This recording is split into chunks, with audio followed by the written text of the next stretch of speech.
Channel DIY repairs में। आज हम लोग इस पेंटोड वाल्व आधारित शॉर्ट वेव डायथर्मी को ठीक करने जा रहे हैं। मूल रूप से शॉर्ट वेव डायथर्मी इन इलेक्ट्रोड्स के बीच उच्च आवर्ती विद्युत चुंबकीय तरंग उत्पन्न करती है। फ्रीक्वेंसी 20 से 25 मेगाहर्ट्ज तक का होता है। जब इन इलेक्ट्रोड्स को शरीर के अंगों के दोनों ओर रखा जाता है तो विद्युत चुंबकीय विकिरण शरीर के अंगों के ऊतकों में गहराई तक गर्मी उत्पन्न करता है। इसका उपयोग मस्कुलोस्केलेटल दर्द, जोड़ों और ऊतकों की सूजन, ऐंठन, मोच, टेंडोनाइटिस, गठिया और कई अन्य के इलाज के लिए किया जाता है। लेकिन हम लोग इस पर चर्चा नहीं करेंगे, बल्कि सिर्फ इस पर ध्यान केंद्रित करेंगे कि इस डायथर्मी के अंदर क्या है और हम लोग कैसे इसको ठीक कर सकते हैं।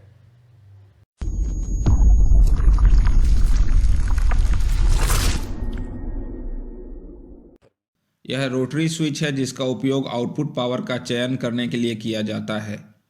यह एम्पियर मीटर है जो पेंटोड वाल्व के प्लेट करंट का मान दर्शाता है। यह टाइमर स्विच है। यह आउटपुट फ्रीक्वेंसी सेट करने के लिए ट्यूनिंग नॉब है। यह रेडियो फ्रीक्वेंसी इंडिकेटर है। ये इलेक्ट्रोड या हीटिंग पैड है जो इन आउटपुट पोर्ट से जुड़े होते हैं। चलिए मशीन को खोलते हैं। इन दोनों पॉइंट पे भी दो पेंच थे जो पहले ही खोले जा चुके हैं। अब चलिए ढक्कन खोलते हैं। आप देख सकते हैं कि यह मुख्य ऑटो ट्रांसफार्मर है जो स्टेप अप और स्टेप डाउन दोनों के रूप में काम करता है। यह पेंटोड वाल्व है। यह कूलिंग फैन है।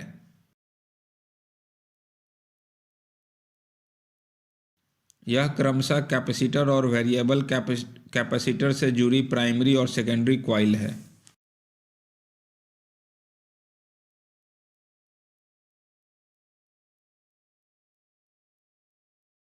अब पिछला कवर खोलते हैं।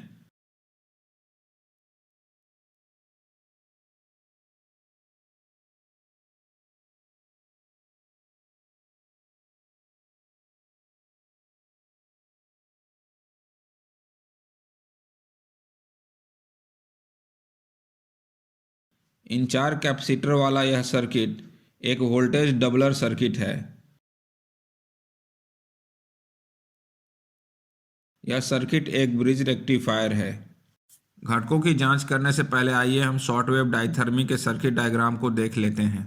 सर्किट डायग्राम देखने से पहले चलिए पेंटोड वाल्व के सिंबल और पिनों के बारे में जान लेते हैं।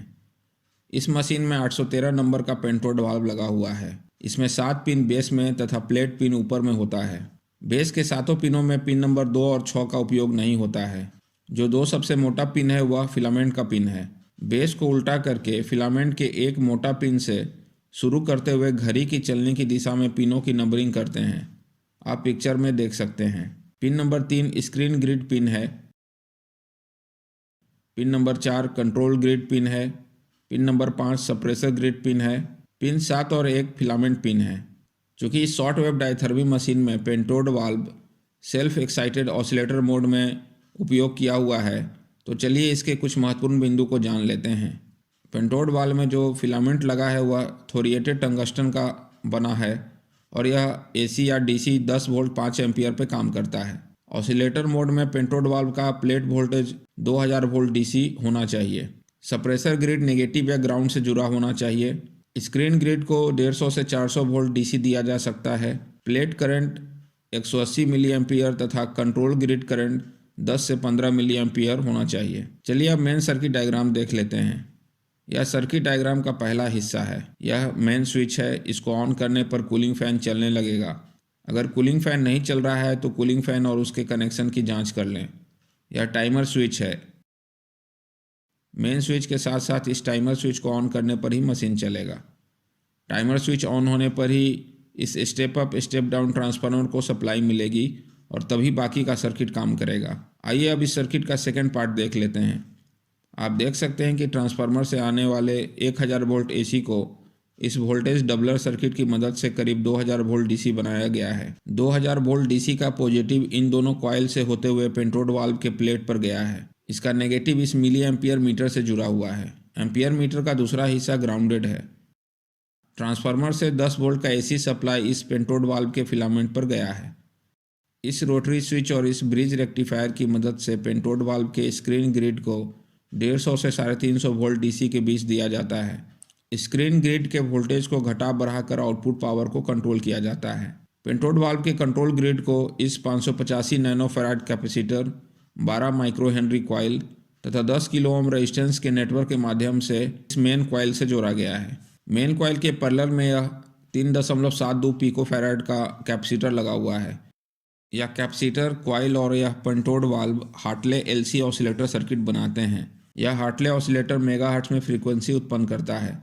इन दोनों सेकेंडरी कॉइल में म्यूचुअल इंडक्टेंस के वजह से हाई फ्रीक्वेंसी इलेक्ट्रोमैग्नेटिक वेव उत्पन्न होता है, जिसको इस वेरिएबल कैपेसिटर की मदद से कम या ज़्यादा कर सकते हैं। इन दोनों सेकेंडरी कॉइल के आउटपुट में हीटिंग पैड या इलेक्ट्रोड को जोड़ा जाता है। इन दोनों कैपेसिटर और कॉइल की वैल्यू नहीं लिखा हुआ था, इसलिए इसे हमने मैथमेटिकली कैलकुलेट किया है। यह कम या ज़्यादा हो सकता है।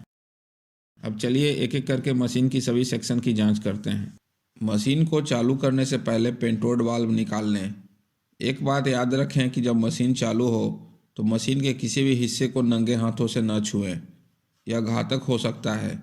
सर्किट डायग्राम में आपने देखा है कि मशीन 2000 वोल्ट डीसी तक के बहुत हाई वोल्टेज पर काम करती है।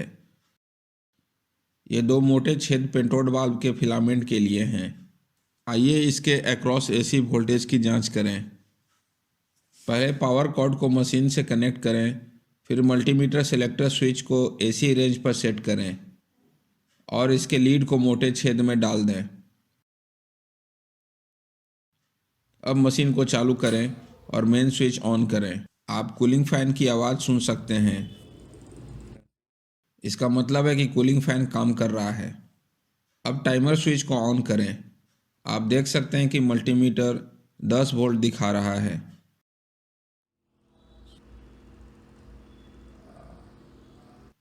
अब आइए रोटरी स्विच से आने वाले एसी वोल्टेज को चेक कर लेते हैं।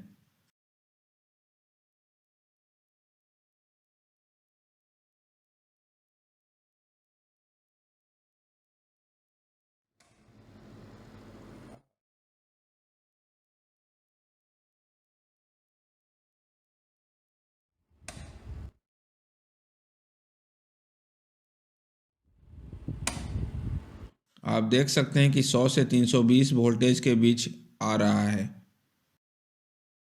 अब आइए वोल्टेज डबलर सर्किट के इनपुट पे एसी वोल्टेज को चेक कर लेते हैं।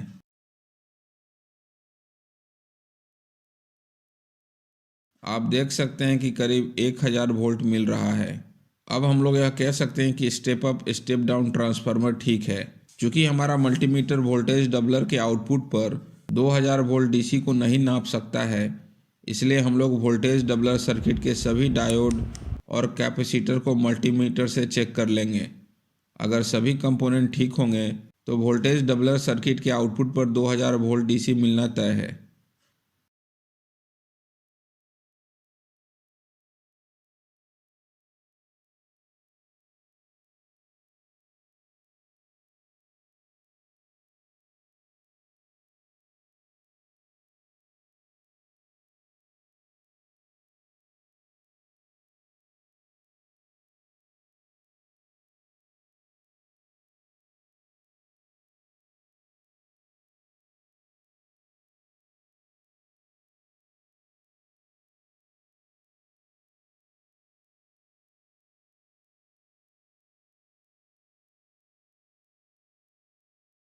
आप देख सकते हैं कि सभी कंपोनेंट्स ठीक हैं।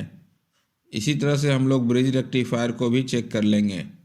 अब चूंकि मशीन का सारा सेक्शन और कंपोनेंट ठीक है तो अंत में पेंटोड वाल्व को भी चेक कर लेंगे। यह 813 नंबर का पेंटोड वाल्व है। यह इसका प्लेट कनेक्टर पिन है। इसके बेस में 7 पिन हैं। यह दो मोटा पिन इसका फिलामेंट का पिन है।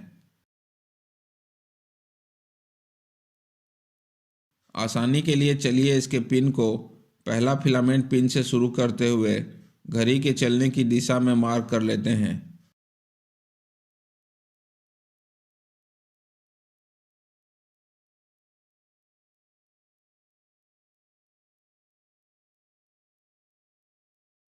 मल्टीमीटर को कंटिन्यूटी मोड पर कर लें। पहले जैसा कि डायग्राम में आप देख चुके हैं कि फिलामेंट के पिनों को छोड़कर बाकी सभी पिन एक दूसरे से आइसोलेटेड हैं, जिसके कारण सिर्फ फिलामेंट के पिनों के बीच कंटिन्यूटी आनी चाहिए। अगर अन्य किसी पिनों में भी कंटिन्यूटी आती है तो इसका मतलब होगा कि पेंटोड वाल्व खराब है। तो चलिए चेक करते हैं। आप देख सकते हैं कि फिलामेंट के पिन आपस में कंटिन्यूटी बता रहे हैं। इसका मतलब है फिलामेंट ठीक है।